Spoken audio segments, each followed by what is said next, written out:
Hi guys! Magandang gabi. Welcome back po dito sa Gandara SRU channel for Showbiz Update.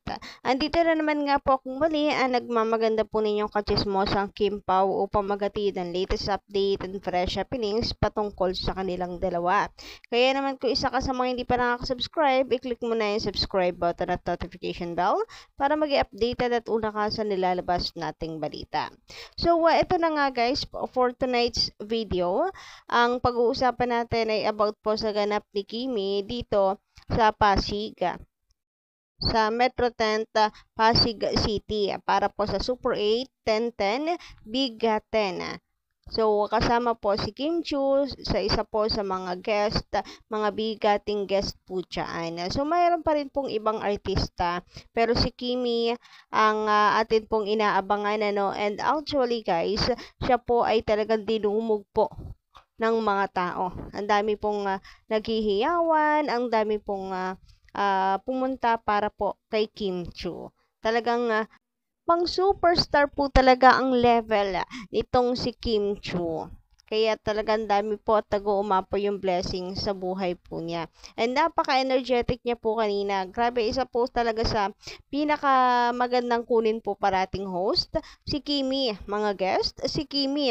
Kasi hindi ka po aantukin. Napakataas po parati ng energy, masiyahin.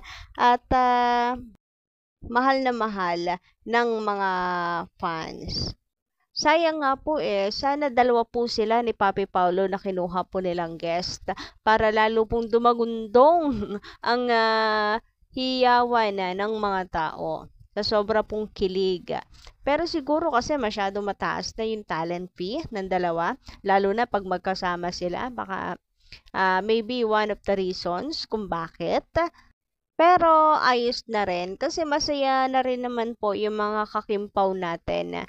Maging isa man lang sa kanila ang makita nila, maging isa man lang po sa Kimpaw, sobra-sobra na po ang saya nila.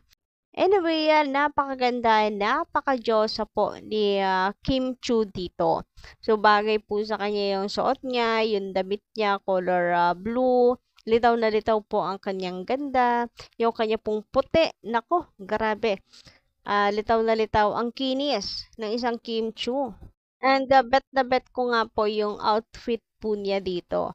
Grabe, kahit ano po talaga suotin ni Kimi, napakahusay po niyang magdala ng damit. Anyway, kung meron pong ganap si Kim Chu, meron din pong post naman itong si Papi Paulo na kung saan ay napaisip po ang mga fans. Palagay po nila ay nagpapahiwatig si Papi Paulo since nasa loob po siya ng sasakyan at ipineflex ang kanyang manobela na siya ang kasama at maghahati dito kay Kimi.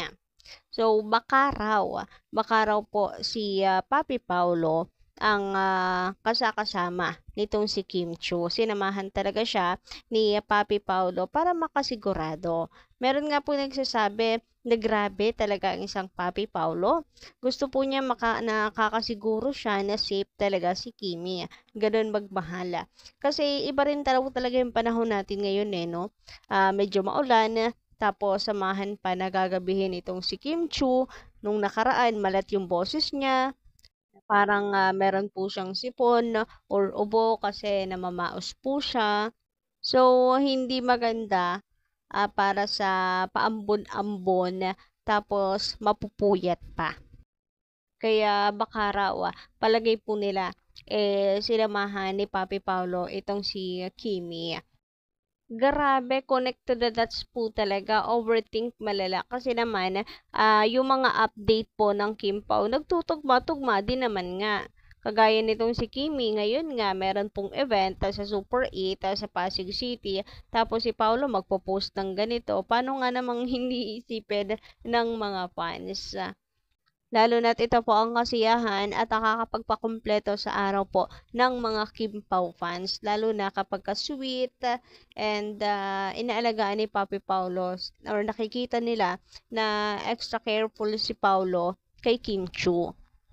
Samantala, nitong nakaraan naman, si Papi Paulo ay may pag-post po sa social media sa kanyang Facebook account. Sabi niya dito, sa kaka-stroll mo, inuumaga ka na. Tulog na. May pasok ka pa mamaya. So, palagay po kasi ng mga fans, si Kim Chi sinasabihan po dito. Kasi si Kim ay mahilig po talaga siya sa phone. Kumbaga ay malilimutan na niya ang lahat. Pero ang cellphone hindi. Nako, lagi po yung updated talaga. So, malamang si Kimi daw po ang sinasabihan niya dito, scroll na scroll, umaga na, tulog na, may pasok pa mamaya. Kung totoo siya, napaka-sweet po nito, pero dinaan lang po sa biro nitong si Papi Paulo. Siyempre, ayaw niya pong mapupuyat ang kanyang chinita princess. Ayaw niyang magkakasakit ito. And mas lalo po sigurong mas masaya kung nag-comment din dito si Kim Chu, no? Kung nakipagkulitan din si Kimi and nag-reply po siya dito. Nako, malamang magpa-fiesta na naman po ang mga keyboard warrior and magte-trending yan. Malamang hindi rin po makakaligtas yan sa mga balita. Pero 'di ba tama din naman si Papi Paulo, kahit po in general, palagay po natin na tayo yung sinasabihan. Tama naman si Papi Paulo, o tama na, cellphone pa ng cellphone, tulog na, gabi na. Pero ako, palagay ko talaga para to kay Kimi Para po talaga ito kay Chinita Princess. O, Kimi, pinagsasabihan ka na ng Diyosawa mo, ng hubby mo. Iingatan mo kasi parati yung health mo. Nag-aalala sa'yo si Papi Paulo pinag-aalala mo yung hobby mo Napaka-cute po tuloy lalo. And I'm sorry kasi nasa panig ako ni Papi Paulo. Tama naman kasi siya. Mahal na mahal ka kasi ng hobby mo. Kaya ayaw niya na mapupuyat ka. Kayo ba guys? Agree po ba kayo sa sinabi ni Papi Paulo? And para nga kaya ito kay Kimi or overthink lang talaga po tayo? O nag-overthink lang po ako na para to kay Kimi. Pero dahil pala desisyon ako, para kay Kim talaga yung post ni Paulo Avellino. Grabe, napaka-sweet, napaka-caring. Kaya sana po talaga, sana po talaga ay endgame na po sila. Nako, pinagpe-pray ko po yan lagi na sana nga ay sila na, hindi naman na po sila pabatain. Nasa stage naman na po sila ng dapat nang bumuo ng pamilya. So, malay nyo naman guys, no, one day, bubulagain na nga lang tayo, kagaya ng sinabi nitong si Ogie Diaz. So, yun lang guys sa ating update sa gabi ito. Maraming salamat po sa pakikinig and don't forget to click the subscribe button and notification bell for more updates. Maraming salamat.